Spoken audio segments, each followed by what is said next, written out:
On a fini d'allumer les bougies de Hanouka, la 8e bougie, les bougies qui représentent l'éternité. Et nous sommes toujours là. Malgré un Hanouka extraordinaire que nous avons vécu, plein de douleurs, mais plein de lumière. Il n'y a pas un être humain cette année qui ne sait pas de Hanouka, dû à ce qui est arrivé, malheureusement, en Sydney, en Australie. Et nous sommes toujours là. Alors qu'est-ce qu'on va faire? On va désespérer? Chas v'shalom. On continue à œuvrer, on continue à se battre, on continue à prier, on continue à croire que, instantanément, on sort de l'exil. Et vous savez d'où se comprend ce message? Yosef Hatzadik.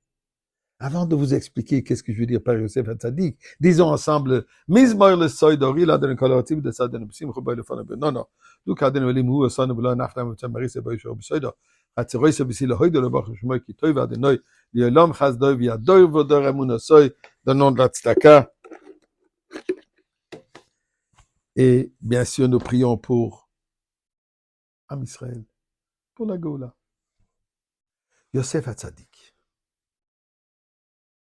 Paracha de la semaine dernière, la paracha de cette semaine, ça continue. Regardons un peu deux moments, deux événements cruciaux de sa vie qui les fait a changé tout le cours de l'histoire. Je m'explique. Yosef Hatzadik, vendu comme esclave, se trouve déjà 10 ans en prison. Dû à quoi? Dû à une femme immorale qui a essayé de faire tout pour que Yosef se comporte d'une manière immorale. Elle n'a pas réussi. Vengeance, elle le met en prison. 10 ans qu'il est en prison. Très réussi en prison. Il est devenu le président de la prison. Il dirige toute la prison. Mais c'est toujours prison. Perdu, inconnu, oublié, personne, pas de visiteurs. Chas Shalom, de la manière comment ça se présente, il va purger sa vie entière dans cet endroit d'obscurité. Un jour, 2 ministres viennent sous son leadership. Et un beau matin, il remarque comme un de ces deux de mauvaise humeur. Il lui demande, qu'est-ce qu'il y a mon cher ami? Pourquoi tu es déprimé aujourd'hui? Pourquoi je suis déprimé? J'étais ministre il n'y a pas longtemps, maintenant je me trouve ici dans la prison.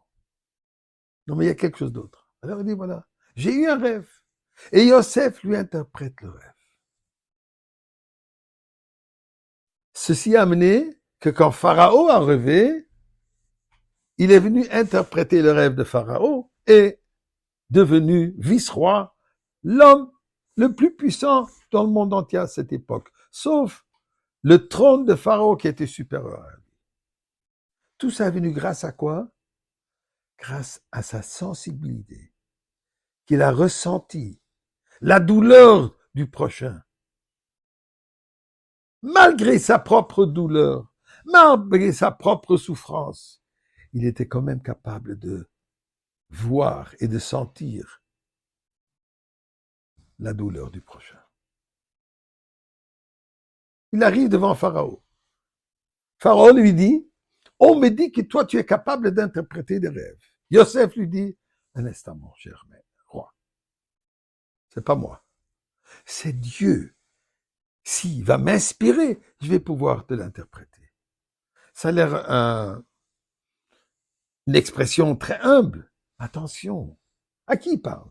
Pharaon. Pharaon se dit Dieu lui-même.